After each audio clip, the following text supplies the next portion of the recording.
I've been sort of researching entries to the triangle, and time again it goes back to the old classic push pull. It's just the sim. I'm just thinking, what if I grip here and they do that and I fake this? At the end of the day, the most effective one you can use is the good old push pull. Push pull, swing up, and you're in what we call the diamond here. This is more effective than any more complicated guaranteed triangle Instagram 5-second clip you can get. That will just, which I learned almost on day one, 20 years ago, right? This one. The classic triangle, we want to finish by creating an angle, which is what you've been practicing, but we want to just add a little bit more grip power to it. So we're going to grip here. And I want to punch my foot on, really pressing on this carotid head. So I'm going to press there. And my angle is very acute. So once we've got the angle, we join forces here. And then I twist, just like the arm bar. Remember I twisted my legs up, but twisting the arms here.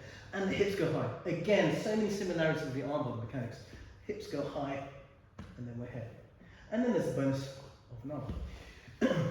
Now let's look at what things go wrong. The classic version of this is that he starts pulling away. See? Yeah, there. So now he's created distance. It's quite hard to recover that distance. Plus his posture starts to recover. I mean, you feel a bit safer there already. Like triangle. And I'm losing it.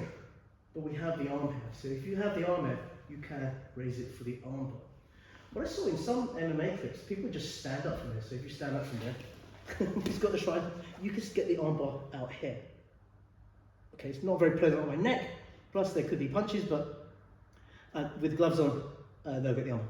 In jiu-jitsu, this tends to be rarer. People don't stand up from these kind of things. So you're likely to get attacked from here. So what we're going to practice is push-pull. He withdraws, keep the arm. Arm bar here, or you can even arm bar like this, power arm bar, no, you don't like this one.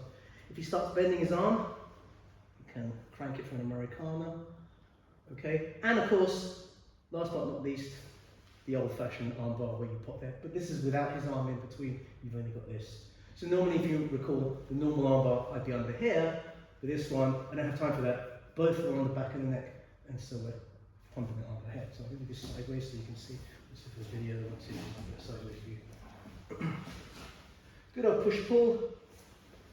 Here. He starts withdrawing. I lift my hips up, extend, and we've got the arm bar here. We can crank it outwards for an arm bar. If the arm bends, I can also do an Americana. Okay? That fails, and he starts to withdraw. Last ditch effort to get a finish. This leg goes on top, here, and we've got an arm bar here. Do you want to see that? Are you okay? You're on me hard, sir.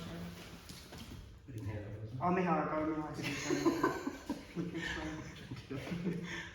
I'm getting older, I can't hear anything. Okay, 1, 2, 3. The slinking away, probably not as common as this reaction.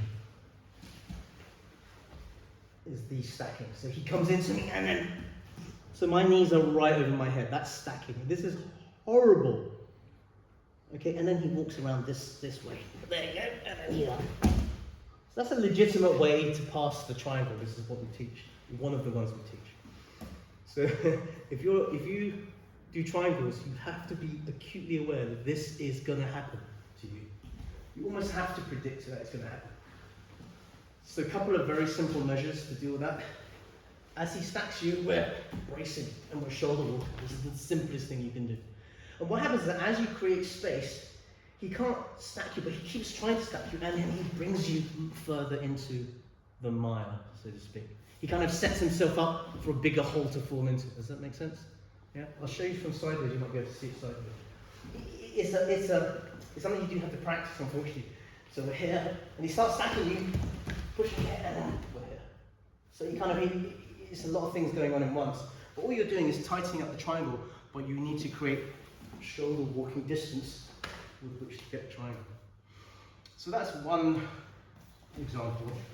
The other simpler way to do this is, as he stacks me, I'm curling around, and I'm tightening, and he falls over, and you see, I'm completely changing the angle. If you do it this way, you can see what happens. So as he comes in, I'm changing the angle. So where his head goes, just like the arm bar, falls over. Now I have seen people go into a mounted triangle from here, but I find my legs just get in the way. I just convert it into an armbar. That's perfectly fine. Very simple solutions to a common problem. Yeah, want to practice that? Okay, what to do? So he gets the triangle on me, and they just posture. They're not stacking, they're not moving there, they're just stopping. So it gets very, very hard. And there possibly is an armbar from here, but Toby's, all he has to do is put his hand behind his neck, yeah, and muscle, push from here. Push me back, and I go, back, and then guess what? There's no. So it's if you know to do this into them, they're going to fall back, just like a hip hop. Thank you. I'll use that. And the other reaction is, again, we're talking about common reactions. And now to finish, generally people want the arm over here, but he hides the arm behind here. That's a pain in the ass. It's very hard to finish the triangle from here using the traditional means. Because there's so much space. Do you see that? It's carotid. There's so much, I can't actually move my leg, right? So let's go old school. Let's do the TP choke. Most of you know this. If you don't know this one, I create a diamond up here. I bring him towards me. I collect underneath, and I straighten my legs, and it squeezes his carotid and his shoulder into it, both at the same time. Let's do it sideways. Very old school one. Again, one of the first things to learn when I was at Parsons. Here like this, he hides his arm, like this. Bring him towards you, the feet go up, goes underneath. Don't have to use too much strength, and we just concertina everything together, and we get the chat. Sometimes you get attacked, most times you get attacked, some people are just super tough. So the thing is, he doesn't really have anywhere to go from it. And nor do I, to be honest, there's no sweep.